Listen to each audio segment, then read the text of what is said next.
ইয়া ইবাদি লা খাউফুন আলাইকুমুল ইয়াওমা ওয়ালা আনতুম তাহজানুন। চিৎকার দিয়ে বলুন আল্লাহু আকবার। আল্লাহ রাব্বুল আলামিন বললেন, দুনিয়ার মানুষরা যারা কোরআনে কারীমকে পেয়ে কোরআনে কারীম অনুযায়ী আমল করে চলেছো, কোরআনকে ভালোবেসেছো, কোরআনে কারীমকে মহব্বত করেছো, কোরআনে কারীমকে নিজের পরিবার থেকে শুরু করে ইউনিয়ন পর্যায় থেকে উপজেলা পর্যন্ত, উপজেলা থেকে নিয়ে একটি থানা, জেলা এবং এক পর্যায়ে রাষ্ট্রীয় আইন পর্যন্ত যখন তোমরা এই কোরআনের বিধানকে পরিচালনার জন্য, কোরআনে কারীম দিয়ে রাষ্ট্র পরিচালনা করার জন্য যারা চেষ্টা চালিয়েছো, আমি আল্লাহ রাব্বুল আলামিন ঘোষণা দিয়ে দিলাম, কঠিন হাসরের ময়দানে আল্লাহ রাব্বুল আলামিন বলবেন, ইয়া ইবাদি, হে আমার বান্দা, লা খাউফুন আলাইকুমুল ইয়াওমা ওয়ালা আনতুম তাহজানুন।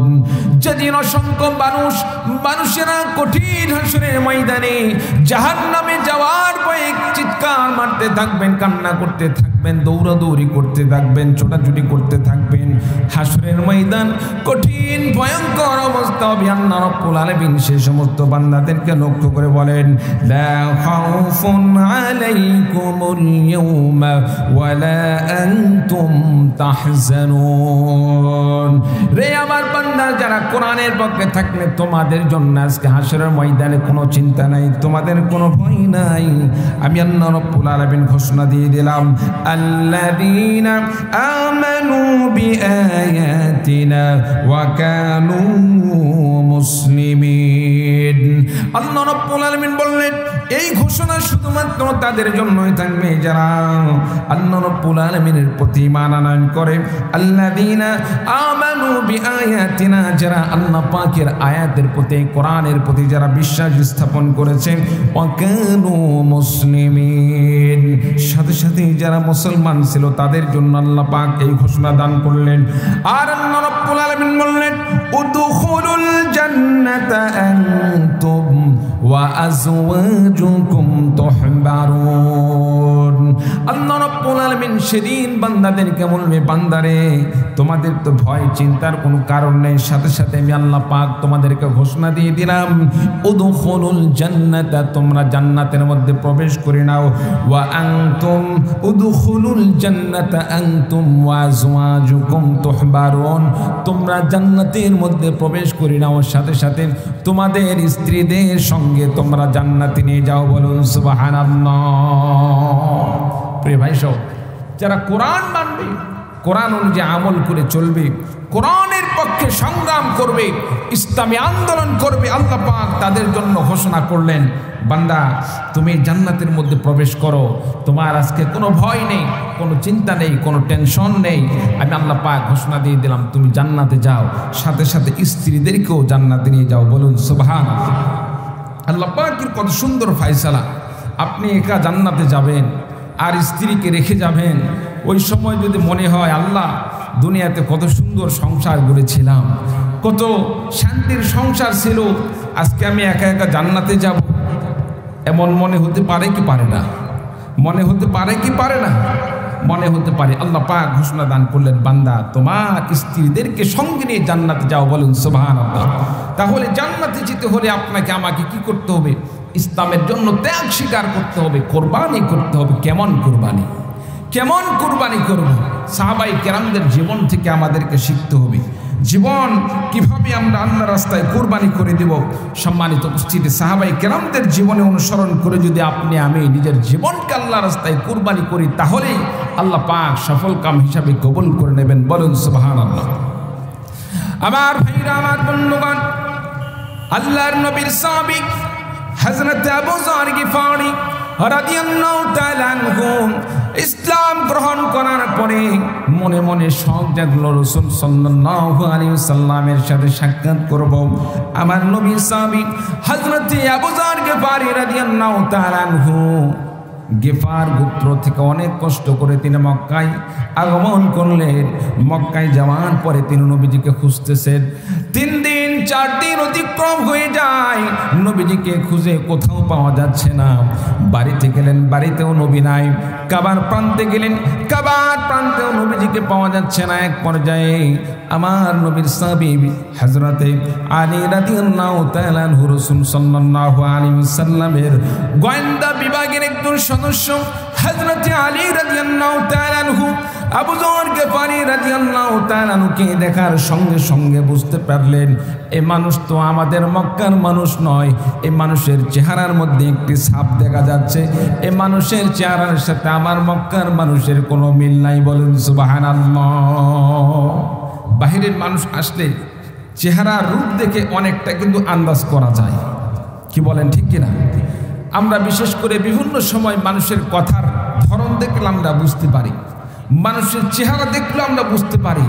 যেমন চট্টগ্রামের মানুষ যদি আসে, তাদের চেহারার একটি ভঙ্গিমা অন্যরকম। ময়মনসিংহের মানুষ আসলে তাদের চেহারার ক্যাটাগরি দেখলেও আমরা বুঝতে পারি। সিলেটের মানুষ আসলে সিলেটের মানুষের চেহারার রূপ ক্যাটাগরি দেখলেও আমরা বুঝতে পারি।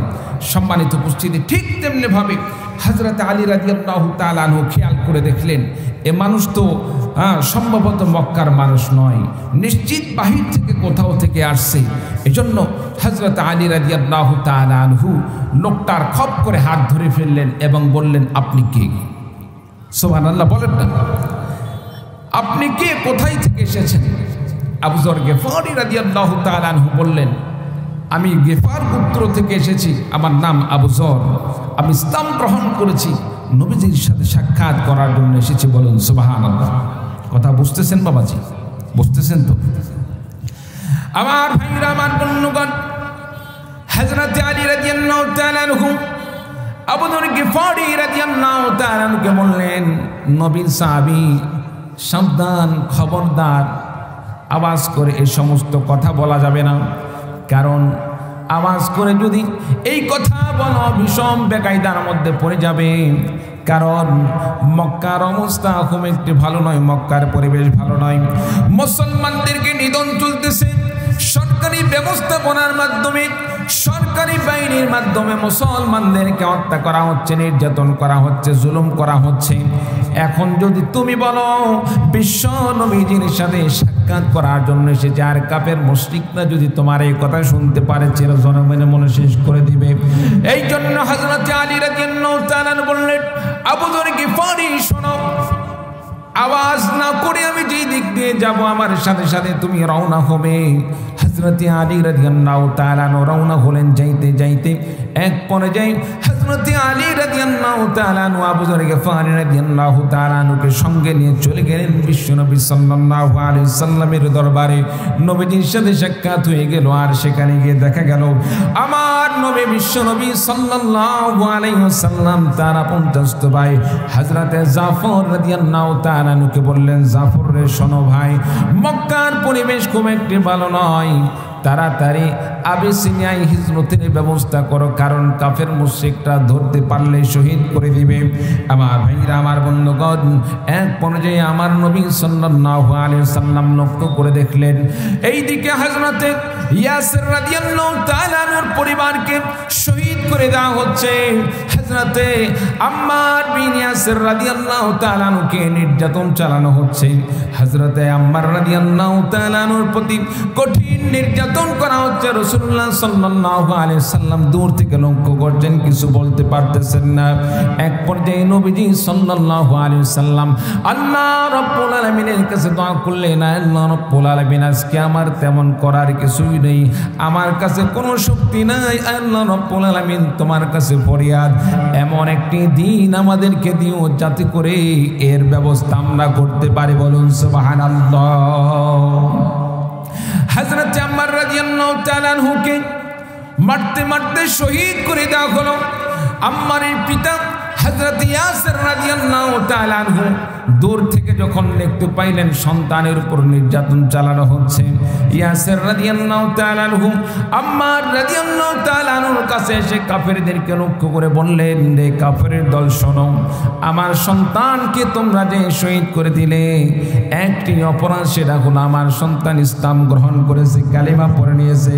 তবে তোমরা শুনে নাও, যে অপরাধের কারণে আমার সন্তানকে তোমরা শহীদ করে দিলে, আমিও সেই একই সাক্ষ্য দিয়ে দিলাম আর পড়ে দিলাম, আশহাদু আল্লা ইলাহা ইল্লাল্লাহু ওয়া আশহাদু আন্না মুহাম্মাদান আবদুহু ওয়া রাসূলুহু। চিৎকার দিয়ে বলুন আল্লাহু আকবার। আমার ভাইরা, আমার বন্ধুগণ, হযরত ইয়াসির রাদিয়াল্লাহু তাআলা আনহুর প্রতি নির্যাতন শুরু হয়ে গেল।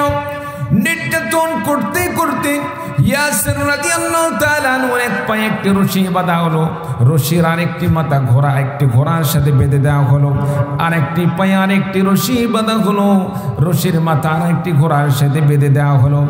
দুইটি ঘোড়া দুই দিকে হাঁকিয়ে নেওয়া হলো, যার কারণে ইয়াসির রাদিয়াল্লাহু তাআলা আনহুর এমন অবস্থা হয়ে গেল, দুই রানের মাঝখান দিয়ে ছিঁড়ে গেল। যেমন নাকি মুরগি আমরা যখন কোটার সময় দুইটি রানকে আমরা আলাদা করি, বটিতে কাটার সময় যেমন দুইটা দুই পাশে ফেল দিয়ে দেই, ঠিক তেমনি ভাবে হযরত ইয়াসির রাদিয়াল্লাহু তাআলা আনহুকে এভাবে কঠিন শাস্তি দিয়ে শহীদ করে দেওয়া হলো।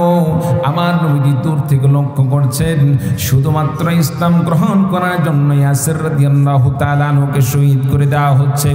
আমার নবী তেমন কোনো প্রকার সেখানে প্রতিবাদ করার মতো কিছু নাই। আমার ভাইরা, আমার বন্ধুগণ, এক পর্যায়ে ইয়াসির রাদিয়াল্লাহু তাআলা আনহুর স্ত্রী হযরত সুমাইয়া রাদিয়াল্লাহু তাআলা আনহা, ইসলামের যিনি সর্বপ্রথম শহীদ হয়েছেন, নারীদের মধ্যে সর্বপ্রথম শহীদা নারী হযরত সুমাইয়া রাদিয়াল্লাহু তাআলা আনহা। সুমাইয়া রাদিয়াল্লাহু তাআলা আনহা কাফিরদের সামনে এসে বললেন, যে অপরাধে আমার সন্তানকে তোমরা হত্যা করলে, আমার সন্তানকে যেমন হত্যা করলে, স্বামীকে যেভাবে তোমরা শহীদ করে দিলে, সেই অপরাধ আমি করতে আমার কোনো প্রকার দ্বিধাবোধ হয় না। আমিও ইসলাম গ্রহণ করে নিলাম, কালিমা পড়ে ইমানদার হয়ে গেলাম। বলুন সুবহানাল্লাহ। হযরত সুমাইয়া রাদিয়াল্লাহু তাআলা আনহার বুকে এক পর্যায়ে তার আঘাত করলো। আমার ভাইরা, আমার বন্ধুগণ, বললাম নিক্ষেপ করার পরে এক পর্যায়ে পিঠের পিছন দিক দিয়ে যখন বাইর হয়ে গেল, হযরত সুমাইয়া রাদিয়াল্লাহু তাআলা আনহা শহীদ হয়ে গেলেন। আমার ভাইরা, আমার বন্ধুগণ, এমন সময় আমার নবী, বিশ্ব নবী সাল্লাল্লাহু আলাইহি সাল্লাম শুধুমাত্র একটি দোয়া করলেন, ইয়া আলা ইয়াসির, ইয়া আলা ইয়াসির সুবরান। হে ইয়াসিরের পরিবার, ধৈর্য ধারণ করো, ধৈর্য ধারণ করো। আল্লাহ রাব্বুল আলামিন এর জাযায়ে খায়ের, আল্লাহ রাব্বুল আলামিন একদিন তোমাদেরকে জান্নাতে দান করবেন। বলুন সুবহানাল্লাহ। প্রিয় ভাইসো, তারা কেমন ত্যাগ স্বীকার করেছিলেন, ইসলামের জন্য তারা কেমন কুরবানি করেছিলেন। আর আমরা কি করি? আমরা কি করি? নামাজের সময় নামাজ পড়লাম, রমজান আসলে রোজা রাখি, হজের সময় আসলে হজ করি, কিন্তু ইমাম সাহেব নামাজের পরে জুমার দিনে অনেক সময় প্রতিবাদের জন্য অনেক সময় আহ্বান করে, এলান করে, বাকি নামাজ বাদ, অমুক ময়দানে অমুক প্রতিবাদে, রসুলকে অবমানের প্রতিবাদে, কোরআনকে অবমানের প্রতিবাদে বিক্ষোভ মিছিল হবে। আমরা সকলেই শরীক হই। সম্মানিত উপস্থিতি, ইমাম সাহেবের এলান পর্যন্তই থেকে যায়। শেষ পর্যন্ত যাওয়ার সময় কোনো মুসলমানকে, কোনো মুসল্লিকে ইমাম সাহেবের সাথে পাওয়া যায় না। যদিও দুই একটা পাওয়া যায়, খুবই নগণ্য, খুবই কম সংখ্যক। চিল্লা বলুন ঠিক কিনা? সম্মানিত উপস্থিতি, আজকে যদি এই সমস্ত প্রতিবাদে আপনি আমি শরিক না হই, আপনি আমি যদি এগুলোর প্রতিবাদে শরিক না হই, আপনার আমার ইসলামকে তারা ধ্বংস করার চক্রান্ত করছে। মসজিদ ভাঙ্গার মতো তারা স্বপ্ন দেখে, মসজিদকে ভেঙে দেওয়ার মতো স্বপ্ন দেখে। আপনার মসজিদ ভেঙে দিলে আপনি নামাজ কোথায় পড়বেন? নামাজ পড়তে পারবেন? আপনার বাড়িতে এসে যদি তারা জয় শ্রীরাম বলে ধ্বনি দেয়, আপনি কোথায় আল্লাহ আল্লাহ জিকির করবেন? আল্লাহ আল্লাহ করার মতো কোন সুযোগ পাবেন? পাবেন না। সম্মানিত উপস্থিতি, এই জন্য পরিবেশ থাকতে, সময় থাকতেই আমাদেরকে প্রতিবাদী হতে হবে, সংগ্রামী হতে হবে। আমাদের দেশে এক পর্যায়ে তারা দেশকে দখল করার জন্য, দেশকে অস্থিতিশীল করার জন্য পাশের দাদাবাবুরা আমাদের বর্ডারে এসে বিভিন্ন প্রকার হুমকি ধুমকি দিচ্ছে। সম্মানিত উপস্থিতি, মুসলমান হয়ে থাকলে, মুসলিম বীর পুরুষ হয়ে থাকলে আমাদের প্রতিজ্ঞা তো এটাই হতে পারে, প্রয়োজনে জীবনটাকে আল্লাহ রাস্তায় কুরবানি করে দিব, কিন্তু একটি কাফের মুশরিককে আমার দেশে, আমার দেশকে নিয়ে ষড়যন্ত্র করবে এই সুযোগ দেব না। চিল্লা বলুন ঠিক কিনা? পারবো তো ইনশাল্লাহ? পারবো তো ইনশাল্লাহ? সম্মানিত উপস্থিতি, আমাদের পূর্বসূরি যারা, উত্তরসূরি যারা চলে গিয়েছেন, তারা তো পূর্বসূরি যারা চলে গেছেন, তারা তো ইসলামের জন্য রক্ত দিয়ে গিয়েছেন। বিনা কারণে শহীদ করা হয় নাই, ফাঁসিতে ঝুলিয়ে মারা হয় নাই। কি আপনারা বুঝেন না? ফাঁসিতে ঝুলিয়ে মারা হয় নাই, কত কাউকে মারা হলো। সম্মানিত উপস্থিতি, এটা কিন্তু বাহিরের ইশারাতেই মারা হয়েছিল। সম্মানিত উপস্থিতি, আজকে আল্লাহ তাআলা সময় দান করেছেন, সুযোগ দান করেছেন, এই সুযোগটাকে আমরা আর হাতছাড়া করতে চাই না। চিল্লা বলুন ঠিক কিনা? সম্মানিত উপস্থিতি, এই জন্য আমাদেরকে ইসলামের পক্ষে লড়াই করতে হবে, আমাদেরকে ইসলামের জন্য লড়তে হবে, ইসলামের জন্য জীবন দান করতে হবে। আল্লাহ পাক সকলকে তৌফিক দান করুন। সকলে বলে আল্লাহুম্মা আমিন। আমার ভাইরা, আমার বন্ধুগণ, যে বান্দা কোরআনে কারীম থেকে মুখ ফিরিয়ে নেবেন, কোরআনকে পাওয়ার পরে কোরআন অনুযায়ী আমল করে চলে না, কোরআন থেকে মুখ ফিরিয়ে নেয়, কোরআনে কারীমকে পাওয়ার পরে কোরআনকে সম্মান করে না, রাষ্ট্র পর্যন্ত কোরআনে কারীমকে নিয়ে যাওয়ার মতো কোনো প্রকার যাদের ইচ্ছা থাকে না, কোরআনে কারীমকে যারা মোহাম্মত করে না, তাদের সম্পর্কে আল্লাহ রাব্বুল আলামিন বললেন, ওয়া মান আ'রাদা আন যিকরি ফাইন্না লাহু মাঈশাতান দানকান ওয়া নাহশুরুহু ইয়াওমাল কিয়ামাতি আ'মা। চিৎকার দিয়ে বলুন আল্লাহু আকবার।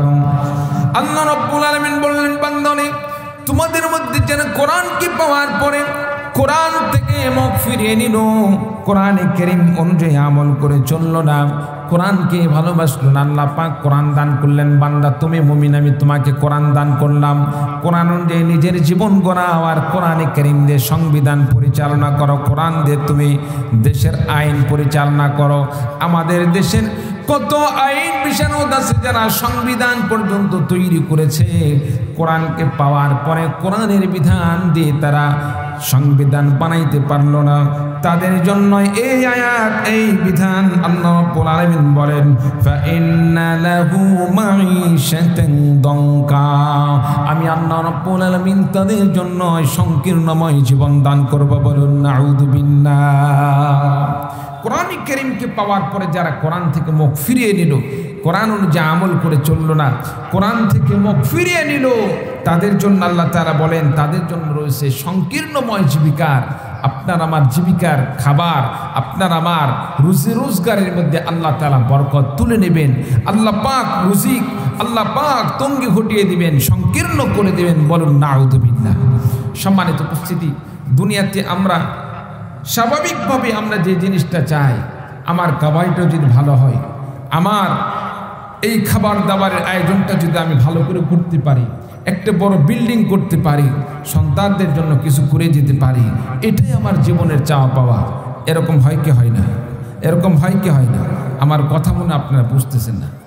এরকম হয় কি হয় না? আপনি আমি যে কামাই রোজগার করি, কেন করি? সন্তানদের জন্যই তো। কি বলেন ঠিক কিনা? নিজে একটু স্বাধীনভাবে চললাম, সন্তানদের জন্য কিছু করে রাখলাম, সন্তান যেন বলতে না পারে আমার বাবা আমাকে একেবারে ফকিরি হালতে রেখে গিয়েছে, আমার জন্য কিছুই করতে পারে নাই। আজকে আপনার আমার সমাজে মানুষেরা যে চুরি বাটপারি করে, কেন করে? চুরি বাটপারি করার কারণ কি? সম্মানিত উপস্থিতি, সবাই চায় নিজে একটু ভালোভাবে চলার জন্য। এমনও চোর আছে যারা নিজের সন্তানের পড়াশোনার টাকা দেওয়ার জন্য, গুছিয়ে দেওয়ার জন্য চুরি করে। অনেক সময় নিজের সন্তান এর পোশাক আদি ইত্যাদি ভালো করে কিভাবে দেওয়া যায় এই জন্য চুরি করে। সম্মানিত উপস্থিতি, যদিও চুরি, কিন্তু শেষমেশ দেখা যায় সন্তানের ভালোর জন্য। চিল্লা বলুন ঠিক কিনা? সম্মানিত উপস্থিতি, তো আল্লাহ রাব্বুল আলামিন বললেন, যারা কোরআন থেকে মুখ ফিরিয়ে নেয় আমি আল্লাহ পাক তাদের জন্য সংকীর্ণময় জীবন জীবিকার ব্যবস্থা করে দেব। বলুন নাউযুবিল্লাহ। তার মানে রিজিকের মধ্যে কমতে ঘটে দিবেন, কামাই করবেন অনেক, কিন্তু শেষ পর্যন্ত দেখা যাবে আপনার হাজারো চেষ্টা করে কামাই করার পরেও আপনার যেটা খরচ হয়, আপনার যেটা চাহিদা, সেই চাহিদা পূরণ হবে না। 1 লাখ টাকা কামাই করলেন কিন্তু খরচ আসতেছে 1.5 লাখ টাকা। আপনি 1 লাখ টাকা কামাই করে কোনো লাভ আছে? কোনো লাভ হবে? লাভ হবে না। কেন? আল্লাহ তাআলা বরকত দান করেন নাই। আর যার মধ্যে বরকত আছে, হতে পারে আপনার 10,000 টাকা কামাই করছেন, 20,000 টাকা কামাই করছেন, কিন্তু আল্লাহ তাআলা তার মধ্যে বরকত দেওয়ার কারণে সেটার মাধ্যমে আপনার পরিবার সুন্দরভাবে চলছে, সন্তানদেরকে ভালোভাবে আপনি রুজি রোজগারের ব্যবস্থা করে দিতে পারছেন। সম্মানিত উপস্থিতি, সেটাই বলছে আল্লাহ তাআলা, যারা কোরআনে কারীম থেকে মুখ ফিরিয়ে নেবেন আল্লাহ পাক তাদেরকে অন্ধ করে উঠাইবেন। বলুন নাউযুবিল্লাহ। আমার ভাইরা, আমার বন্ধুগণ, আল্লাহ রাব্বুল আলামিন পবিত্র কোরআনে কারীমের মধ্যে বলেন, ওয়া নাহশুরুহু ইয়াওমাল কিয়ামাতি আমা। আল্লাহ রাব্বুল আলামিন বললেন, বান্দারে, যারা আমি আল্লাহ পাকের কোরআন থেকে মুখ ফিরিয়ে নিল, আমি আল্লাহ রাব্বুল আলামিন তাদেরকে কঠিন হাসরের ময়দানে অন্ধ করে উঠাবো। ক্বালা রাব্বি লিমা হাশারতানি আমা। সেদিন বান্দা আল্লাহ রাব্বুল আলামিনকে লক্ষ্য করে বলবেন, আল্লাহ রাব্বুল আলামিন তুমি আমাকে কেন অন্ধ করে উঠালে? বান্দা সেদিন যখন আল্লাহ রাব্বুল আলামিনকে বলবেন, আল্লাহ পাক তুমি আমাকে কেন অন্ধ করে উঠাইলে? ফাকাদ কুনতু বাসীরা, দুনিয়াতে তো আমার সুন্দর 2টি চক্ষু ছিল, কেন তুমি আমাকে চক্ষুহীন করে উঠাইলে? আল্লাহ রাব্বুল আলামিন সেদিন বান্দাকে লক্ষ্য করে বলবেন, ক্বালা কাযালিকা আতাতকা আয়াতুনা ফানাসিতাহা ওয়া কাযালিকাল ইয়াওমা তুনসা। বান্দা, তোমাকে কোরআন দান করেছিলাম, কোরআনকে তুমি মানো নাই, কোরআন অনুযায়ী তোমার জীবন পরিচালনা করো নাই। দুনিয়াতে অনেক বড় তুমি ক্ষমতাবান ছিলে, অনেক বড় নেতা ছিলে, তুমি ইচ্ছা করলে কোরআনে কারীম দিয়ে তোমার সংবিধান চালাইতে পারতে, তোমার ইউনিয়ন পরিষদ তুমি চালাইতে পারতে কোরআনের বিধান দিয়ে, তোমার সংসদ অনুযায়ী তোমার নেতৃস্থানীয় যে সমস্ত তোমার দায়িত্ব ছিল এগুলো কোরআনে কারীমের বিধান দিয়ে তুমি পরিচালনা করতে পারতে। তুমি সংবিধান অনুযায়ী কোরআনে কারীমের বিধান মানো নাই, কোরআন থেকে মুখ ফিরিয়ে নিয়েছিলে। কোরআনকে যেভাবে তুমি ভুলিয়েছিলে, আমি আল্লাহ রাব্বুল আলামিনের পক্ষ থেকে তোমাকে ভুলে যাওয়া হয়েছে। ওয়া কাযালিকাল ইয়াওমা তুনসা। আল্লাহ রাব্বুল আলামিন বলবেন, বান্দারে, তোমাকে সেভাবেই ভুলে যাওয়া হয়েছে, যাও যাও যাও, তোমার ঠিকানা হলো জাহান্নাম। বলুন নাউযুবিল্লাহ। সম্মানিত উপস্থিতি, তাহলে কোরআনে কারীমকে পাওয়ার পরে যদি আপনি আমি কোরআন থেকে মুখ ফিরিয়ে নেই, সবচাইতে ভয়ঙ্কর বিষয় আখিরাতে আল্লাহ রাব্বুল আলামিন আপনাকে আমাকে অন্ধ করে উঠাবেন। আমরা কি হাসরের ময়দানে অন্ধ হয়ে উঠতে চাই? অন্ধ হয়ে উঠতে চাই? তাহলে এই কোরআনে কারীমের বিকল্প কোনো পথ নেই। প্রিয় ভাইরা আমার, এই কোরআনে কারীমকে প্রয়োজনে সংসদ পর্যন্ত নিয়ে যাওয়ার জন্য আপনাকে আমাকে ইসলামী আন্দোলনে, ইসলামী সংগ্রামে শরীক হতে হবে। ইসলামী আন্দোলনে শরীক হওয়ার জন্য, ইসলামী আন্দোলনে শরীক হওয়ার জন্য, রক্ত দেওয়ার জন্য কোন কোন ভাই প্রস্তুত আছেন? একটু দুহাত তুলে আল্লাহ পাককে দেখিয়ে দিন। লিল্লাহি তাকবীর, লিল্লাহি তাকবীর। বাস, আমার আল্লাহ কবুল করুন, সকল বলে আল্লাহুম্মা আমিন। সম্মানিত উপস্থিতি, তাহলে কি বুঝলাম? কোরআনে কারীম যারা পড়বে, ওঠা বসা আমরা না করি, অল্প সময়ের মধ্যে ইনশাআল্লাহ ছেড়ে দেব। চলে যাবেন আপনারা? চলে যাবেন? চলে যাবেন? চলে যাবেন? কে কে যাবেন? হাত তোলেন তো দেখি। যাবেন কে কে? এবার দেখি শেষ পর্যন্ত থাকবো কে কে? যারা থাকবেন তারাই শুধু হাত তুলবেন, যারা চলে যাবেন তাদের হাত তোলা দরকার নেই। আমি নওগাঁ থেকে এত কষ্ট করে আসছি, আমি মোটামুটি 1 মাস পর্যন্ত এ হাতে ব্যান্ডেজ ছিল, প্লাস্টার ছিল, কালকে প্লাস্টারটা খুলছি, এখনও হাতের ভিতরে জয়েন্টটা অনেক ব্যথা, তারপরেও কষ্ট করে মাহফিল দিনের কাজগুলো চালিয়ে যাচ্ছি। আপনারা দোয়া করবেন। সম্মানিত উপস্থিতি, এবার দেখতে চাই শেষ পর্যন্ত থাকবেন, তুলেন আল্লাহ তাআলার কাছে একটু দোয়া করব। দোয়া তোলেন তো দেখি। আমরা সকলে পড়ি, ইয়া আল্লাহ, আয় আল্লাহ, আজকে যেভাবে আমরা কোরআনের মাহফিলে এসেছি, আমাদেরকে শেষ পর্যন্ত থাকার তৌফিক দান করুন। এবং এর ওসিলায় আমাদেরকে জান্নাতে একসাথে জান্নাতের বাগানে তুমি কবুল করো না। আমিন আমিন ইয়া রাব্বাল আলামিন। বাস আপনার সম্মানিত উপস্থিতি, ইনশাল্লাহ সময় মতো আমরা আখিরের মোনাজাতের মাধ্যমে শেষ করব। প্রিয় ভাইয়েরা আমার, তাহলে রাসূলুল্লাহ সাল্লাল্লাহু আলাইহি ওয়াসাল্লাম, আল্লাহর নবী বিশ্বনবী সাল্লাল্লাহু আলাইহি ওয়াসাল্লাম তিনি সাহাবাই কেরামদেরকে কিভাবে ইসলাম শিক্ষা দান করছেন, সাহাবাই কেরামগণ ইসলাম কিভাবে মেনেছেন, তাদেরকে অনুসরণ করে যদি আপনি আমি ইসলাম মেনে চলতে পারি, আল্লাহ রাব্বুল আলামিন আপনাকে আমাকে সফল কাম দান করবেন। আল্লাহ রাব্বুল আলামিন দুনিয়াতে বিজয় দান করবেন, ইসলামের বিজয় দান করবেন। সারা জীবন ইসলাম মেনে চললাম, ইসলাম যদি পরাজিত হয়ে যায়, আপনার আমার জীবনের সবচেয়ে ব্যর্থতা হবে, কারণ মুসলমান হয়ে ইসলামের জন্য কোনো কিছু করতে পারলাম না।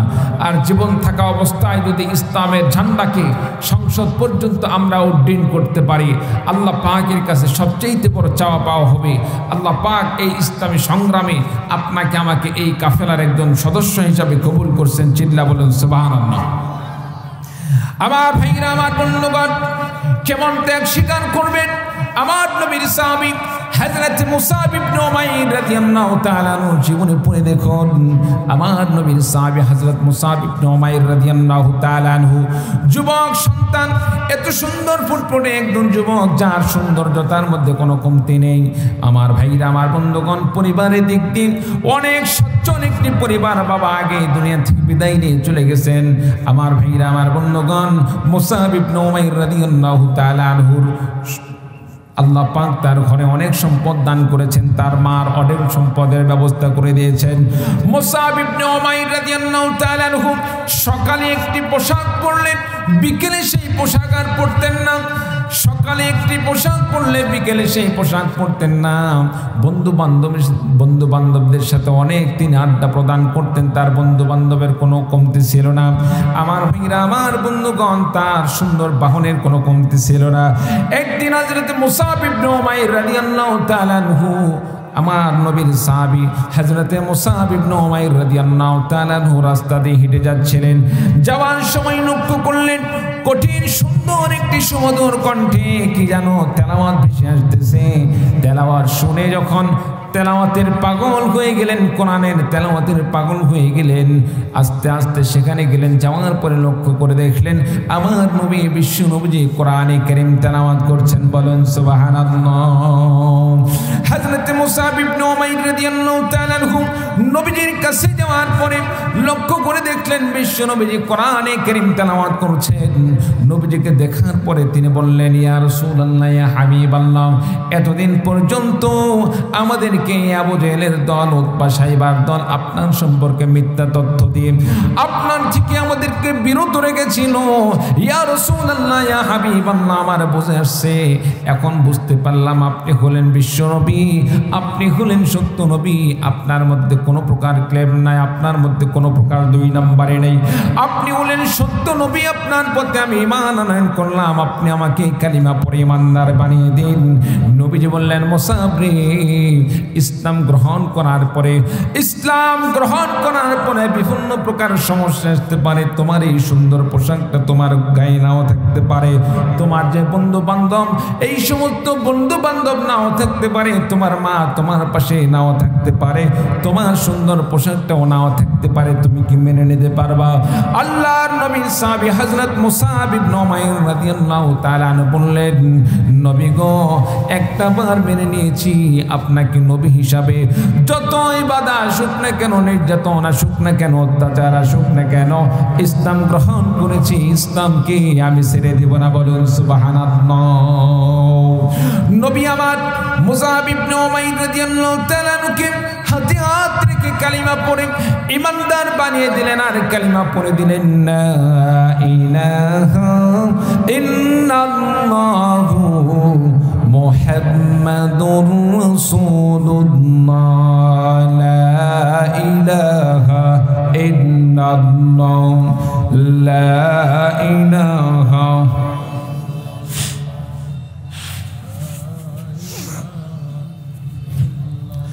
لا إله إلا الله لا إله إلا الله লা ইলাহা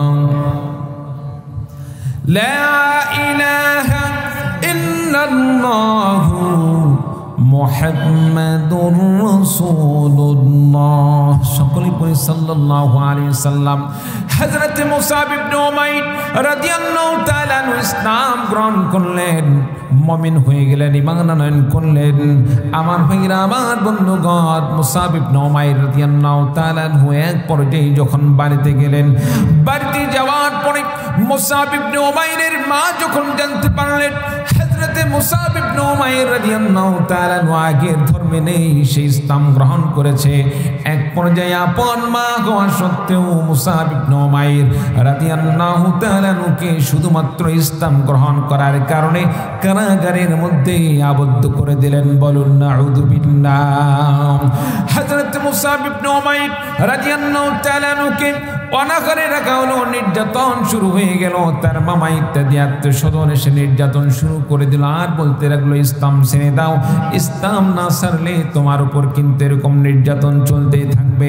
হযরত মুসাব ইবনে উমাইর রাদিয়াল্লাহু তাআলা ইসলাম গ্রহণ করছেন, ইসলাম ছাড়তে রাজি নয়, নির্যাতন চলছে। এক পর্যায়ে হযরত মুসাব ইবনে উমাইর রাদিয়াল্লাহু তাআলা যখন দুর্বল হয়ে গেলেন, মা এবার চিন্তা করলেন সন্তান যদিও ইসলাম গ্রহণ করেছে, অন্তত পক্ষে সন্তান যদি বেঁচে থাকে তবুও তো বলতে পারবা আমার কলিজার ধন দুনিয়াতে বেঁচে আছে, চিল্লা বলুন সুবহানাল্লাহ। হযরত মুসাব ইবনে উমাইর রাদিয়াল্লাহু তাআলা মা এবার সিদ্ধান্ত নিলেন সন্তানকে খাবার দিবেন। মুসাব ইবনে উমাইর রাদিয়াল্লাহু তাআলা কে খাবার দেওয়া হলো। মুসাব ইবনে উমাইর খাইতে রাজি নয়, সে কোনোভাবেই খাইতে রাজি নয়। মাকে বললেন তুমি যদি একটা বার আমাকে ছেড়ে দাও, নবীজির কাছে যাওয়ার মতো সুযোগ দাও, আমি তোমার কাছে কোনোদিন আসবো না। একটা বার যদি নবীজির কাছে তুমি আমাকে যাওয়ার সুযোগ দাও তাহলে আমি খাবার খেতে পারি। মুসাবের মা এবার সেই কথাই রাজি হয়ে খাবার দিলেন। হযরত মুসাব ইবনে উমাইর রাদিয়াল্লাহু তাআলা আনহু তখন মুক্তি পেয়ে এক দৌড়ে আমার নবী বিশ্ব নবীজির দরবারে চলে গেলেন। বলুন সুবহানাল্লাহ। হযরত মুসাব ইবনে উমাইর রাদিয়াল্লাহু তাআলা আনহু সেখানে যাওয়ার পরে নবীজির কাছে যখন গেলেন, নবীজি সাল্লাল্লাহু আলাইহি সাল্লামের কাছে যখন যাচ্ছিলেন, মুসাব ইবনে উমাইরের সেই সুন্দর পোশাক নেই। মুসাব ইবনে উমাইর রাদিয়াল্লাহু তাআলা এত সুন্দর ফুটফুটে একজন যুবক, সেই চেহারার জৌলস আর আগের মতো নেই। তার এত বন্ধু বান্ধব ছিল, এখন তো কাউকে দেখা যায় না। হযরত মুসাব ইবনে উমাইর রাদিয়াল্লাহু তাআলা কে আমার নবী যখন দেখতে পাইলেন, দূর থেকে লক্ষ্য করছেন মুসাব আসতেছেন। নবী যে মুসাবের অবস্থা দেখে মন ভেঙে পড়লো, মানসিকভাবে তিনি দুর্বল হয়ে পড়লেন। মুসাব ইবনে উমাইরকে কোলের মধ্যে জড়িয়ে ধরে, বুকের সাথে জড়িয়ে ধরে নবীজি সাল্লাল্লাহু আলাইহি ওয়াসাল্লাম কান্না করে করে মুসাব ইবনে উমাইরকে বললেন, মুসাব রে, আগেই বলেছিলাম ইসলাম গ্রহণ করার পরে তোমার উপর কঠিন নির্যাতন আসতে পারে, সুন্দর পোশাক থাকবে না, সুন্দর এই চেহারার কিন্তু এইরকম জৌলস থাকবে না, তোমার বন্ধু বান্ধব তোমার মাও তোমাকে ছেড়ে চলে যেতে পারে। আমার নবী সাল্লাল্লাহু আলাইহি সাল্লামের এই কথা শোনার পরে মুসাব ইবনে উমাইর বললেন, নবী গো, সব কিছু ছেড়ে দিয়েছি, এতে আমার কোনো দ্বিধাদ্বন্দ্ব নেই, তবে একমাত্র যদি আমি ঈমান নিয়ে বেঁচে থাকতে পারি, আল্লাহর রাস্তায় আমি জীবনকে বিলীন করে দিতে পারি, আখিরাতে জান্নাতে আপনার সাথে আমি থাকতে পারি, তাহলে আমার জীবনের সবচেয়ে বড় সাধ্য হবে। বলুন সুবহানাল্লাহ। তাদের তামান্না কেমন ছিল, ইয়া রাসূলুল্লাহ, ইয়া হাবিবাল্লাহ, আমার সব শেষ হয়ে যায়, আমার মা চলে গেছে সমস্যা নেই, বন্ধু বান্ধব চলে গেছে সমস্যা নাই, সুন্দর পোশাক আমার নেই সমস্যা নেই, যদি আল্লাহ আমার প্রতি সন্তুষ্ট হয়ে যায় ওই সম্পদের আমি কোনো পরোয়া করি না, সুন্দর পোশাকের কোনো পরোয়া করি না, আল্লাহ এবং আল্লাহ রসুল যদি আমার প্রতি রাজি খুশি হয়ে যায়, আমার জীবনের সবচেয়ে বড় চাওয়া পাওয়া এটাই আমি অর্জন করতে পারবো। বলুন সুবহানাল্লাহ। আমার ভাইরা, আমার বন্ধুগণ, হযরত মুসাব ইবনে উমাইর রাদিয়াল্লাহু তাআলা আনহু আমার নবীজি সাল্লাল্লাহু আলাইহি ওয়াসাল্লামের কাছে যখন গেলেন, নবীজি মুসাব ইবনে উমাইর রাদিয়াল্লাহু তাআলা আনহুকে বললেন, মুসাব রে, মক্কার পরিবেশ ভালো নয়, কখন যেন তোমাকে শেষ করে দেওয়া হয়। মুসাব রে তুমি হিজরত করে চলে যাও। মুসাব ইবনে উমাইর রাদিয়াল্লাহু তাআলা হিজরত করলেন। হিজরত করার পরে সেখানে গিয়ে নবীজি না থাকার কারণে তার মনের মধ্যে কোনো তৃপ্তি আসে না। আমার ভাইরা, আমার বন্ধুগণ, এক পর্যায়ে হযরতে মুসাব ইবনে উমাইর রাদিয়াল্লাহু তাআলা সিদ্ধান্ত নিলেন, জীবন যায় চলে যাবে, তবে যতদিন পর্যন্ত থাকবো আমার নবীকে সামনে রেখে আমি আমার জীবনকে পার করতে চাই। বলুন সুবহানাল্লাহ। মুসাব ইবনে উমাইর রাদিয়াল্লাহু তাআলা আমার নবীর সাহাবী মুসাব ইবনে উমাইর রাদিয়াল্লাহু তাআলা আবার চলে আসলেন নবীজির দরবারে। নবীজির কাছে যখন আসলেন, আসার পরে রাসূলুল্লাহ সাল্লাল্লাহু আলাইহি ওয়াসাল্লামের সাথে সাক্ষাৎ হয়ে গেল। আমার নবী সাল্লাল্লাহু আলাইহি ওয়াসাল্লামের সাথে যখন মুসাবের সাথে সাক্ষাৎ হয়ে গেল, সাক্ষাৎ করার পরে মুসাব ইবনে উমাইর রাদিয়াল্লাহু তাআলা বাড়িতে গেলেন। যাওয়ার পরে মাকে লক্ষ্য করে বললেন, মারে শোনো, এতদিন পর্যন্ত আমাকে যারা বাধা দান করেছে আমি কিছু বলি নাই, এমনকি তুমি বাধা দান করেছো, তোমাকেও কিছু বলি নাই। তবে মনে রাখো, এরপরে যদি আমাকে তুমি কিংবা অন্য কেউ বাধা প্রদান করে, আমি নবী মুহাম্মদের কাছে যাব, নামাজ পড়ব, কালিমা পড়ব, কোরআন পড়ব। কোনো ব্যক্তি যদি আমাকে বাধা দেয়, তার জন্য আমারে কোষমুক্ত তরবারি তার জন্য যথেষ্ট হয়ে যাবে। বলুন সুবহানাল্লাহ। সম্মানিত উপস্থিতি, মুসলমানরা আক্রমণ আগে করে না। মুসলমানরা যদি আক্রান্ত হয়, এরপরে মুসলমানরা পাল্টা আক্রমণ করে, পাল্টা প্রতিবাদ করে, পাল্টা প্রতিহত করে। চিল্লা বলুন ঠিক কিনা? আমাদের দেশকে নিয়ে কত চক্রান্ত হচ্ছে, ষড়যন্ত্র হচ্ছে। ভারতের জমিনে আমাদের দূতাবাসকে ভেঙে দেওয়া হচ্ছে। আমরা কিন্তু এখনো তাদেরকে কিছুই করি নাই, আমরা তাদেরকে জামাই আদরের মধ্যে রেখেছি। সম্মানিত উপস্থিতি, কথায় আছে সুখে খেতে, বোঝেন না? সুখে খেতে কিসে কিলাই, ভূতে কিলায়। সম্মানিত উপস্থিতি, আমাদের দেশে আমরা যেভাবে তাদেরকে নিরাপদে রাখি, আমার বিশ্বাস অন্য কোনো রাষ্ট্রে হিন্দুরা এত নিরাপত্তা পায় না। চিল্লা বলো ঠিক কিনা? তারা সংখ্যালঘুর নিরাপত্তার নাম দিয়ে কত কি তারা রটাচ্ছে। সারা বিশ্বে দেশকে নিয়ে ষড়যন্ত্র করতেছে, বাংলাদেশকে নিয়ে বিভিন্ন প্রকার তারা দেশের এক প্রকার তারা বদনাম করতেছে। সম্মানিত উপস্থিতি, তাদেরকে যদি আমরা বলি সংখ্যালঘুর যে তোমরা দোহাই দাও, ভারতে মুসলমানদেরকে তোমরা কয়টা চাকরি দাও? শতকরা একটারও হিসাব আসে না ভারতে। আর আমাদের 30% তারা সরকারি চাকরি করার সুযোগ পায়। সম্মানিত উপস্থিতি, এর চাইতেও যদি তারা সংখ্যালঘু নির্যাতনের নাম দিয়ে বাংলাদেশের বদনাম করে, এটা কি আসলে তাদের মানবতা নাকি হিংসা? জোরে বলেন, হিংসা। তারা চায় কি? তাদের মূল উদ্দেশ্যই হচ্ছে ধর্মীয় উস্কানি দিয়ে, ধর্মীয় যুদ্ধ লেগে বাংলাদেশকে তারা দখল করতে চায়। বাংলাদেশকে তারা কি দখল করতে চায়? বাংলাদেশকে দখল করে এই বাংলাদেশকে তাদের অঙ্গরাজ্য বানাইতে চায়, কিংবা দখল না করলেও বাংলাদেশে তাদের পুতুল সরকার রাখতে চায়, যাদেরকে দিয়ে তারা তাদের ফায়দা লুটতে চায়। সম্মানিত উপস্থিতি, বলতে পারেন হুজুর, বাংলাদেশে এত বড় কি আছে তাদের? বাংলাদেশে এত নজর কেন? বাংলাদেশে তাদের এত টার্গেট কেন? বাংলাদেশে আল্লাহ তাআলা এমন একটি সম্পদ দান করছেন। অনেক রাষ্ট্র আছে অনেক দামি, কিন্তু বাংলাদেশের মতো সম্পদ সেই রাষ্ট্রগুলোতে নেই। আমাদের আশেপাশে, ভারতের আশেপাশে আরো অনেক রাষ্ট্র আছে, শ্রীলঙ্কা আছে, মালদ্বীপ আছে, ভুটান আছে, আছে না? অনেক রাষ্ট্র আছে। আমাদের বাংলাদেশে যে পরিমাণ মানুষ, অন্যান্য ভারতের আশেপাশে 5টা দেশ মিলেও এত পরিমাণ মানুষ নেই। এখন আমাদের 18 কোটি, ধরে নেন 18 কোটি মানুষ।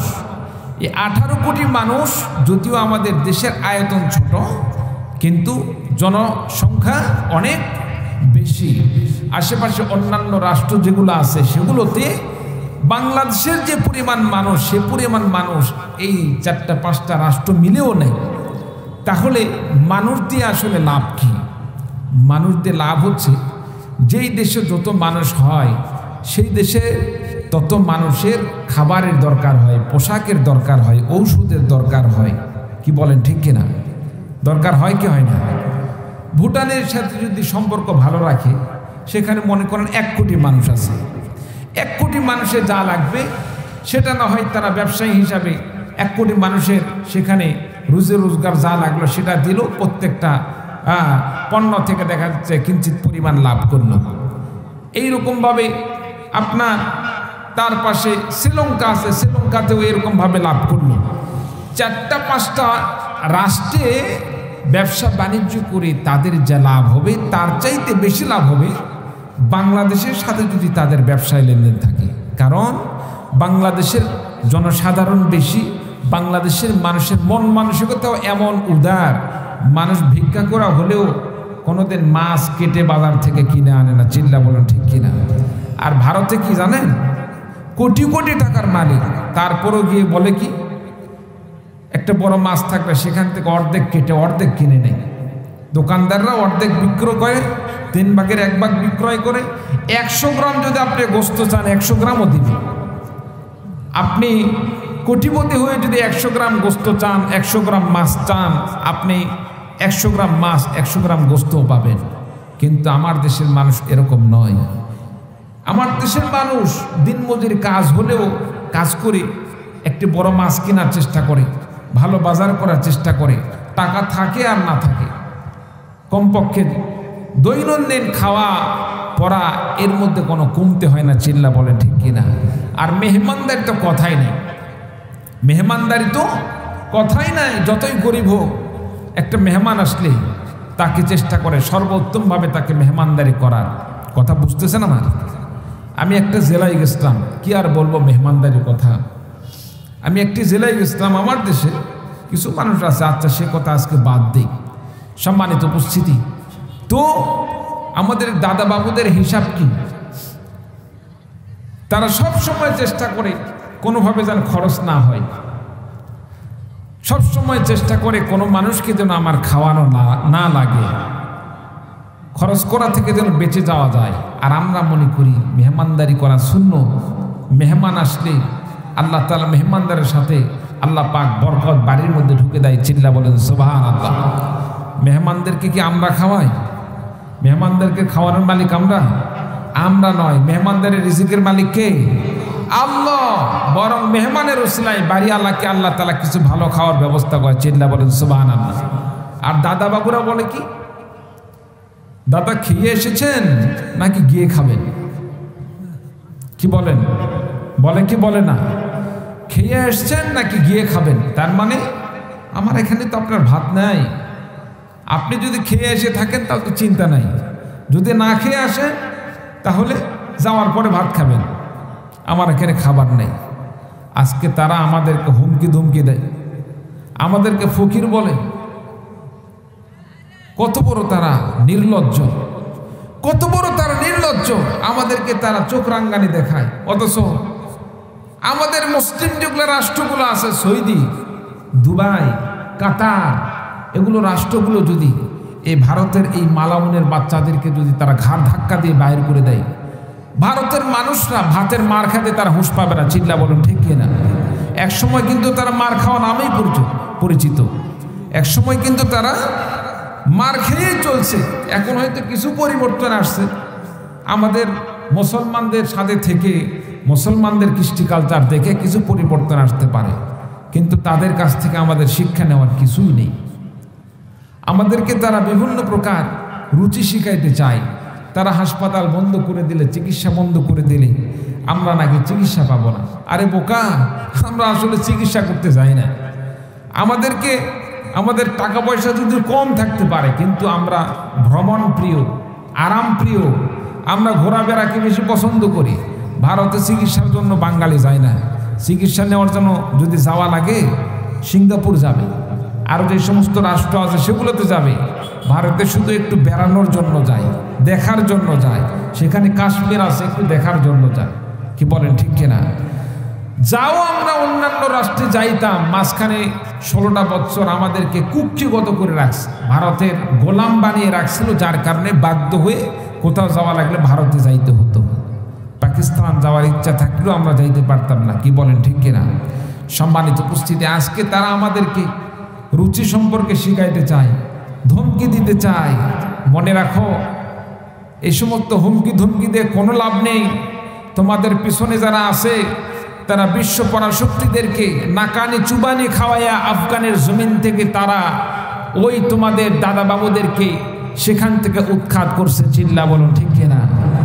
আফগানিস্তানে তালেবানরা আছে না? তালেবানরা আছে না? তালেবানরা যদি এখনই বলে বাংলাদেশকে নিয়ে তোমরা যা করছো আমরা এটা দেখতে চাই না, দাদা বাবুরা কি কোন কথা বলার শক্তি থাকবে? তাদের কথা বলেন শক্তি থাকবে? থাকবে না। কারণ এটা ভালো করে ওরা জানে, আফগান এই সিংহ পুরুষ এরা যদি একবার ক্ষেপে যায়, উত্তেজিত হয়, তাহলে পালানোর মতো কোনো রাস্তাও খুঁজে পাবে না। চিল্লা বলুন ঠিক কিনা? আমেরিকার মতো দেশ 20 বছরের মতো সেখানে যুদ্ধ করলো, রাশিয়ার মতো দেশ সেখানে 18-20 বছর যুদ্ধ করলো। যুদ্ধ করার পরে তারা কি দেশকে হাতে নিতে পারছে? হাতে নিতে পারছে? পারে নাই। সম্মানিত উপস্থিতি, আপনি আমি যদি ইসলামের পক্ষে থাকি, আল্লাহ পাক ওয়াদা করেছেন বান্দাকে আল্লাহ রাব্বুল আলামিন দুনিয়াতে বিজয় দান করবেন করবেন। চিল্লা বলেন সুবহানাল্লাহ। সম্মানিত উপস্থিতি, এই জন্য দেশকে নিয়ে যে ষড়যন্ত্র হচ্ছে, চক্রান্ত হচ্ছে, দেশকে রক্ষা করার জন্য ঐক্যভাবে আপনি আমি সকলে দলমত নির্বিশেষে ইসলামের জন্য রক্ত দিব, জীবন দিব, প্রয়োজনে সব কিছুকে আল্লাহর রাস্তায় বিলীন করে দিব। চিল্লা বলেন ঠিক কিনা? আমার ভাইরা, আমার বন্ধুগণ, বলতেছিলাম আমার নবীর সাহাবী হযরতে মুসাব ইবনে উমাইর রাদিয়াল্লাহু তাআলা আনহু মাকে ডাক দিয়ে বললেন, মা শোনো, ইসলাম গ্রহণ করেছি, আগে নির্যাতন করেছো, অত্যাচার করেছো, জুলুম করেছো, এবার যদি আমার গায়ে কোনো প্রকার হাত তোলা হয় আর কোনোভাবে ছাড় দেওয়া হবে না, শেষ করে দিব। আমার ভাইরা, আমার বন্ধুগণ, নবী সাহাবী হযরত মুসাব ইবনে উমাইর রাদিয়াল্লাহু তাআলা আনহু বিশ্ব নবী সাল্লাল্লাহু আলাইহি ওয়াসাল্লামের কাছে সেখানে নামাজ শিখতেছেন, আমল শিখতেছেন, কোরআন শিখতেছেন, রাসূলুল্লাহ সাল্লাল্লাহু আলাইহি ওয়াসাল্লামের কাছ থেকে ইলম অর্জন করতেছেন। এক পর্যায়ে আমার নবী সাল্লাল্লাহু আলাইহি ওয়াসাল্লামের কাছে মদিনা থেকে কিছু মানুষ আসার পর ইসলাম গ্রহণ করলেন। ইসলাম গ্রহণ করে তারা চলে গেল। পরবর্তীতে আরেকটি দল আসার পরে ইসলাম গ্রহণ করলেন। ইসলাম গ্রহণ করার পরে আমার নবী সাল্লাল্লাহু আলাইহি সাল্লামের কাছে আবেদন করলেন, ইয়া রাসূলুল্লাহ, ইয়া হাবিবাল্লাহ, আমাদেরকে এমন একজন শিক্ষক দান করুন যে শিক্ষকের মাধ্যমে আমরা কোরআনে কারীম শিখতে পারবো, মাসলা মাসাইল শিখতে পারবো, এবং সাথে সাথে তার মাধ্যমে আমাদের মদিনাতে ইসলামকে আমরা যেন সম্প্রসার করতে পারি, আমরা প্রচার করতে পারি, এমন একজন শিক্ষকের ব্যবস্থা করে দেন। বলুন সুবহানাল্লাহ। বিশ্বনবী সাল্লাল্লাহু আলাইহি সাল্লাম সিদ্ধান্ত নিলেন মুসাব ইবনে উমাইরকে সেখানে পাঠাবেন। কেন? মুসাব ইবনে উমাইর রাদিয়াল্লাহু তাআলা আনহুর মধ্যে আমার নবী এমন কিছু গুণদান লক্ষ্য করেছেন। মুসাব ইবনে উমাইর যেমন দেখতে সুন্দর, ঠিক তেমনি ভাবে তার দাওয়াতের দিক দিয়ে তার তীক্ষ্ণতা অনেক ভালো, বাচন ভঙ্গির দিক দিয়ে সে অনেক বুদ্ধিমত্তার পরিচয় দান করে, মানুষদেরকে অল্প সময়ের মধ্যে সে কাবু করে ফেলে দিতে পারে। হযরতে মুসাব ইবনে উমাইর রাদিয়াল্লাহু তাআলা আনহুকে শিক্ষক হিসেবে তাদের সাথে প্রেরণ করলেন। হযরতে মুসাব ইবনে উমাইর রাদিয়াল্লাহু তাআলা আনহু মদিনায় যাওয়ার পরে সেখানে গিয়ে ইসলামের দাওয়াত দেওয়া শুরু করলেন। 1 বছরের মধ্যে আল্লাহর নবীর সাহাবী হযরতে মুসাব ইবনে উমাইর রাদিয়াল্লাহু তাআলা আনহু প্রায় 150 শতকের মতো মানুষদেরকে হযরত মুসাব ইবনে উমাইর রাদিয়াল্লাহু তাআলা আনহু দাওয়াত দিয়ে কালিমার ছায়া তলে নিয়ে এসেছেন। বলুন সুবহানাল্লাহ। 1 বছর হয়ে গেল, আমার নবী বিশ্বনবী সাল্লাল্লাহু আলাইহি ওয়াসাল্লাম মদিনায় হিজরত করলেন। মদিনায় হিজরত করার পরে রাসূলুল্লাহ সাল্লাল্লাহু আলাইহি ওয়াসাল্লামের নেতৃত্বে যুদ্ধ শুরু হয়ে গেল, বদরের যুদ্ধ শুরু হয়ে গেল। আল্লাহর নবী বিশ্বনবী সাল্লাল্লাহু আলাইহি ওয়াসাল্লাম বদরের যুদ্ধে অংশগ্রহণ করলেন। মুসাব ইবনে উমাইর সেখানে যুদ্ধে অংশগ্রহণ করলেন। আল্লাহ রাব্বুল আলামিন বদর যুদ্ধে মুসলমানদেরকে বিজয় দান করলেন। এরকম আরো যুদ্ধের মধ্যে আল্লাহ রাব্বুল আলামিন বিজয় দান করলেন। সামনে আসলো উহুদের যুদ্ধ। আল্লাহর নবী বিশ্বনবী সাল্লাল্লাহু আলাইহি ওয়াসাল্লাম কাকে সেনাপতি হিসেবে প্রেরণ করবেন ভাবতেছেন। এক পর্যায়ে সিদ্ধান্ত নিলেন হযরতে মুসাব ইবনে উমাইর রাদিয়াল্লাহু তাআলা আনহুকে আল্লাহর নবী বিশ্ব নবী সাল্লাল্লাহু আলাইহি সাল্লাম উহুদের যুদ্ধে সেনাপতি হিসেবে আমার নবীজি নাম ঘোষণা করে দিলেন। বলুন সুবহানাল্লাহ। আমার ভাইরা, আমার বন্ধুগণ, হযরতে মুসাব ইবনে উমাইর রাদিয়াল্লাহু তাআলা আনহুকে আমার নবীজি বললেন, মুসাব রে শোনো, মুসাব রে শোনো, তোমার কাছে আমি যে জিনিসটা আবেদন রাখি সেটা কোনো, তুমি যুদ্ধের ময়দানে তোমার কাছে এই কালিমার ঝান্ডাটা তুমি বহন করবে যতক্ষণ পর্যন্ত তোমার জীবন থাকবে, ততক্ষণ পর্যন্ত তুমি সর্বাত্মকভাবে এই কালিমার পতাকাকে তুমি উড্ডীন করে রাখবে, যাতে করে এটা অস্তমিত না হয়, জমিনে না পড়ে যায়। হযরত মুসাব ইবনে উমাইর রাদিয়াল্লাহু তাআলা আনহু সে অনুযায়ী তিনি যুদ্ধের ময়দানে ঝাঁপিয়ে পড়লেন, কাফের মুশরিকদের সাথে যুদ্ধ করছেন। এক পর্যায়ে কাফেরদের হাত থেকে যখন আঘাত আসলো, মুসাব ইবনে উমাইর রাদিয়াল্লাহু তাআলা আনহুর এক হাত কাটা হয়ে গেল, আর এক হাত দিয়ে কালিমার ঝান্ডাকে ধরলেন।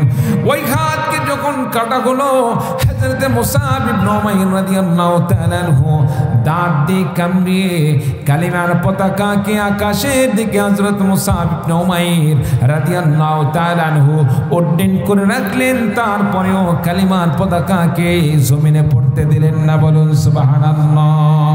কালিমা পড়ুন, লা ইলাহা ইল্লাল্লাহ, লা ইলাহা ইল্লাল্লাহ,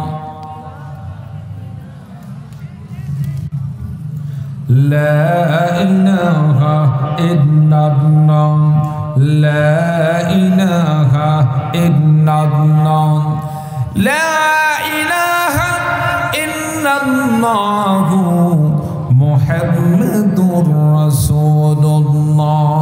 সকলে বলি সাল্লাল্লাহু আলাইহি ওয়াসাল্লাম। সম্মানিত উপস্থিতি, হযরতে মুসাব ইবনে উমাইর রাদিয়াল্লাহু তাআলা যুদ্ধ করতেছেন। যুদ্ধ করতে করতে এক পর্যায়ে কাফেরদের হাতে আক্রান্ত হয়ে ডান হাত কাটা পড়লো, বাম হাত কাটা পড়লো। এরপরেও কালিমার পতাকাকে দাঁত দিয়ে কামড়িয়ে আকাশের দিকে তিনি উড্ডীন করে রাখলেন। চিল্লা বলেন সুবহানাল্লাহ।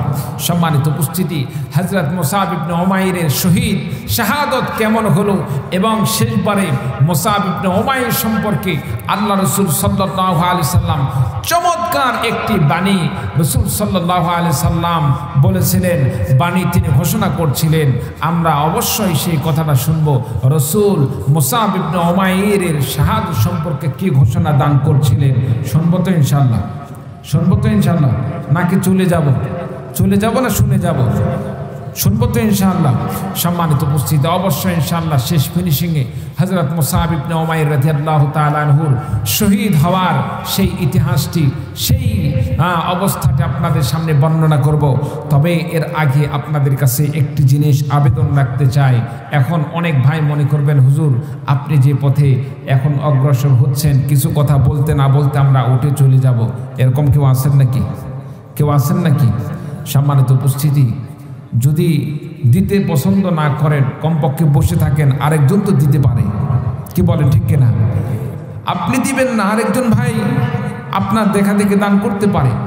আপনার উপর সে আত্মবিশ্বাস হয়ে সেও এখানে বসে থাকতে ভালো মনে করবে, কিন্তু আপনি যখন উঠে চলে যাবেন, এমন ভাই হতে পারে যে দেওয়ার ইচ্ছা ছিল, আপনার দেখা দেখে সেও উঠে চলে গেল। আপনি উঠে যাওয়ার কারণে আরেকজন ভাই যদি দেওয়ার ইচ্ছা থাকা সত্ত্বেও উঠে যায়, সে ব্যক্তি দান না করার কারণে আপনারও কিন্তু এর গুনাহ হতে পারে। চিল্লা বলুন, ঠিক কিনা? আদ-দাল্লু আলাল খায়রি কাফাইলিহি। আপনি দান করলেন, আপনার দান করা দেখা দেখি আরেকজন ভাই যদি দান করে, আপনি দান করার কারণে আরেকজন ভাই যদি দান করে, আপনার দেখা দেখে সে যেহেতু ভালো কাজ করলো, আপনার দেখা দেখে সে ভালো কাজ করার কারণে সে ব্যক্তি ভালো কাজ করার যে সওয়াব পালো, আপনি ভালো পথ দেখালেন, ভালো কাজ করা তাকে দেখালেন, দেখানোর কারণে তার একটি সওয়াবের অংশ আল্লাহ তাআলা আপনাকেও দান করবেন। বলুন সুবহানাল্লাহ। সম্মানিত উপস্থিতি, যেহেতু মাহফিলটা আপনাদের এলাকার একটি মাদ্রাসার উদ্যোগে, মসজিদের উদ্যোগে, মসজিদ আল্লাহর ঘর, আহাব্বুল বিলাদি ইলাল্লাহি মাসাজিদুহা ওয়া আবগাদুল বিলাদি ইলাল্লাহি আসওয়াকুহা। দুনিয়ার সবচেয়ে শ্রেষ্ঠ জায়গা হচ্ছে মসজিদ, আর সবচেয়ে নিকৃষ্ট জায়গা হচ্ছে বাজার। প্রিয় ভাই সব, আমরা 5 ওয়াক্ত নামাজ আদায় করি, 5 ওয়াক্ত নামাজ যদি নাও পড়তে পারি, অন্তত পক্ষে জুমার নামাজটা আমরা মসজিদে আদায় করি। এই মসজিদে একটি ওয়াক্ত নামাজ যদি পড়ে থাকি, হাসরের ময়দানে এই মসজিদ আল্লাহ পাকের কাছে সুপারিশ করে আপনাকে আমাকে জান্নাতে নিয়ে যাওয়ার ব্যবস্থা করবেন। চিল্লা বলুন সুবহানাল্লাহ। অন্তত পক্ষে এইটুক আল্লাহ পাকের কাছে আরজ করবে, আয় আল্লাহ, আয় আল্লাহ, দুনিয়াতে মানুষ কত কিনা বানায়, কত সুন্দর বাড়ি বানায়, কত সুন্দর গাড়ি ক্রয় করে, আরো কত কি করে। তোমার এই বান্দা আর যা কিছু করুক না করুক, মসজিদ, আমি মসজিদকে সুন্দর করার জন্য, মসজিদে মানুষ একটু আরামে নামাজ পড়ার জন্য সুন্দর মসজিদ বানানোর পেছনে তার একটি অবদান ছিল। আল্লাহ পাক ইচ্ছা করলে মসজিদের এই কথার উসিলায় আল্লাহ বান্দাকে মাফ করে জান্নাতে যাওয়ার ব্যবস্থা করে দিতে পারেন। বলুন সুবহানাল্লাহ। সম্মানিত উপস্থিতি, আপনাদের মসজিদটা আরো সুন্দর হোক, আরো ভালো হোক, এটা আমরা চাইতো ইনশাল্লাহ, চাইতো ইনশাল্লাহ। কে কে চান না হাত তোলেন তো দেখি। আচ্ছা, যাই হোক, এবার দেখি মসজিদটা আরো সুন্দর হোক, মসজিদটা ভালোভাবে চলুক, ইমাম মুয়াজ্জিন যারা আছে তাদের খরচাপাতি আরো ভালোভাবে ব্যবস্থা করে দেওয়া হোক। আমরা কে কে চাই একটু হাত তুলে দেখান তো দেখি, হাত তুলে দেখান তো দেখি। দিতে না পারলেও হাত তুলেন রে ভাই, মসজিদটা একটু ভালো হয়ে চলুক, মসজিদ সুন্দর হোক, চাই তো ইনশাল্লাহ। আল্লাহ তাআলা কবুল করে, সকলে বলে আল্লাহুম্মা আমিন। বাস আপনামান। সম্মানিত উপস্থিতি, এমন 10 জন ভাই আমি দেখতে চাই যে 10 জন ভাই 3,000 টাকা করে আল্লাহর ঘর মসজিদের জন্য দান করবেন। 5 জন এমন ভাই দেখতে চাই যারা 10,000 টাকা করে আল্লাহর ঘর মসজিদের জন্য দান করবেন। আল্লাহ পাক এই দানের উসিলায় আল্লাহ রাব্বুল আলামিন আপনাকে আমাকে দুনিয়াতেও সম্মান দান করবেন, আখিরাতে আল্লাহ রাব্বুল আলামিন দানের উসিলায় আল্লাহ পাক জান্নাতে যাওয়ার ব্যবস্থা করে দিবেন। চিল্লা বলেন সুবহানাল্লাহ। এমন কোন ভাই আছেন দেখি? 5 জন ভাই এমন দেখতে চাই। সর্বপ্রথম যে ভাই 10,000 টাকা আল্লাহর ঘর মসজিদে নাম লিখিয়ে, 5 ওয়াক্ত নামাজের প্রথম রাকাতের প্রথম ওয়াক্তের নামের সাথে নাম মিল করে সে একজন সৌভাগ্যশীল হবে। 5 ওয়াক্ত নামাজের সাথে মিল লিখে আমি 5 জন ভাইকে চাই 10,000 টাকা করে দান করবেন। আর 10 জন ভাই এমন চাই যারা 3,000 করে আল্লাহর ঘর মসজিদে দান করবেন। আল্লাহর নবী সাল্লাল্লাহু আলাইহি ওয়াসাল্লাম বলেছেন, মান বানা লিল্লাহি মাসজিদান বানাল্লাহু লাহু বাইতান ফিল জান্নাহ। আল্লাহর নবী বিশ্ব নবী সাল্লাল্লাহু আলাইহি ওয়াসাল্লাম বলেন, দুনিয়াতে যে বান্দা আল্লাহর ঘর মসজিদ নির্মাণ করলো, আল্লাহ রাব্বুল আলামিন ওই বান্দার জন্য জান্নাতের মধ্যে আল্লাহ রাব্বুল আলামিন তার জন্য একটি অট্টালিকার ব্যবস্থা করে দেন। চিন্না বলুন সুবহানাল্লাহ। মসজিদ নির্মাণে যারা দুনিয়াতে অংশগ্রহণ করবে আল্লাহ রাব্বুল আলামিন তাদের জন্য আল্লাহ পাক জান্নাতের মধ্যে সুন্দর একটি অট্টালিকার ব্যবস্থা করে দিবেন। চিল্লা বলেন সুবহানাল্লাহ। কোন ভাই আছেন দেখি? 3 জন। এক পর্যায়ে হযরত মুসাব ইবনে উমাইর রাদিয়াল্লাহু তাআলা আনহু শহীদ হয়ে গেলেন। শহীদ হয়ে যাওয়ার পরে আমার নবী বিশ্ব নবী সাল্লাল্লাহু আলাইহি ওয়াসাল্লাম মুসাব ইবনে উমাইরকে যখন দাফন করবেন, দাফন করার সময় সাহাবায়ে কেরামগণ যখন তাকে পোশাক পরাইতেছিল, কাফন পরাইতেছিল, কাফন পরানোর সময় এমন কোনো কাপড় নেই যে কাপড় দিয়ে মাথার দিকে ঢাকলে পা পর্যন্ত ঢাকা হয়। এক পর্যায়ে মাথা রাখলে পা বাহির হয়ে যায়, পা ঢাকলে মাথা বাহির হয়ে যায়। রাসূলুল্লাহ সাল্লাল্লাহু আলাইহি ওয়াসাল্লামকে যখন বিষয়টা জানানো হলো, আল্লাহর নবী বিশ্ব নবী সাল্লাল্লাহু আলাইহি ওয়াসাল্লাম সাহাবায়ে কেরামদেরকে লক্ষ্য করে বললেন, সাহাবারা রে শোনো, যে মুসাব ইবনে উমাইরের পোশাকের কোনো কমতি ছিল না, সুন্দর পোশাকের কোনো কমতি ছিল না, তার সম্পদের কোনো কমতি ছিল না, বন্ধু বান্ধবের কোনো কমতি ছিল না, শুধুমাত্র ইসলাম গ্রহণ করার কারণে আজকে তার এই কবরে রাখার সময়, কাফনের সময় তার কাফন পরানোর মতো এমন কোনো কাপড় নেই যে কাপড় দিয়ে তার মাথা পর্যন্ত ঢাকা হবে। সুতরাং মুসাব ইবনে উমাইরের পোশাক দুনিয়ার নগণ্য কোনো কাপড়ের মাধ্যমে হতে পারে না। আল্লাহ রাব্বুল আলামিন মুসাব ইবনে উমাইর রাদিয়াল্লাহু তাআলা আনহুর পোশাকের ব্যবস্থা আল্লাহ রাব্বুল আলামিন জান্নাতি কাপড়ের মাধ্যমে ব্যবস্থা করে দিবেন। চিন্না বলুন সুবহানাল্লাহ। আমার ভাইরা, আমার বন্ধুগণ, এক পর্যায়ে আমার রাসূল সাল্লাল্লাহু আলাইহি সাল্লাম দাফন করার সময় মাথার দিকে কাপড় দিয়ে ঢেকে দিলেন আর পায়ের দিকে ঘাস দিয়ে দিলেন। সাহাবায়ে কেরামগণ কেমন ইসলাম প্রিয় ছিলেন, নবী প্রিয় ছিলেন। ইসলাম গ্রহণ করার কারণে ইসলামের জন্য তার নিজের জীবনের সমস্ত সম্পদকে আল্লাহর রাস্তায় ব্যয় করে দিয়েছেন। দুনিয়ার সমস্ত ধন সম্পদকে সে ত্যাগ স্বীকার করছেন। মা বাবা তাকে মানতে পারে নাই, মাকে সে ছেড়ে চলে গিয়েছেন, বন্ধু বান্ধবকে ছেড়ে চলে গিয়েছেন। ইসলামের জন্য এমন পাগল হয়ে গেলেন, নবীর জন্য এমন পাগল হয়ে গেলেন, মৃত্যু পর্যন্ত আর একটা মুহূর্তের জন্য পিছপা হলেন না। বলুন সুবহানাল্লাহ। সম্মানিত উপস্থিতি, আপনাকে আমাকে মুসআব ইবনে উমাইরের মতো ইসলাম গ্রহণ করতে হবে, মুসলমান হতে হবে, ইমানদার হতে হবে ইসলামের স্বার্থে। এমনকি বন্ধু বান্ধব যদি ইসলাম বিদ্বেষের পরিচয় দান করে, ইসলাম থেকে আপনাকে আমাকে সরিয়ে রাখার চেষ্টা করে, এই বন্ধুদের সাথে কোনো সম্পর্ক থাকতে পারে না। চিল্লা বলুন ঠিক কিনা? এমনকি মা বাবা যদি আপনাকে আমাকে ধর্ম পালন করতে বাধা প্রদান করে, সেই মা বাবার সাথেও ধর্ম বিষয়ে কোনো প্রকার তার সাথে আপোষ চলবে না। চিল্লা বলুন ঠিক কিনা? আল্লাহ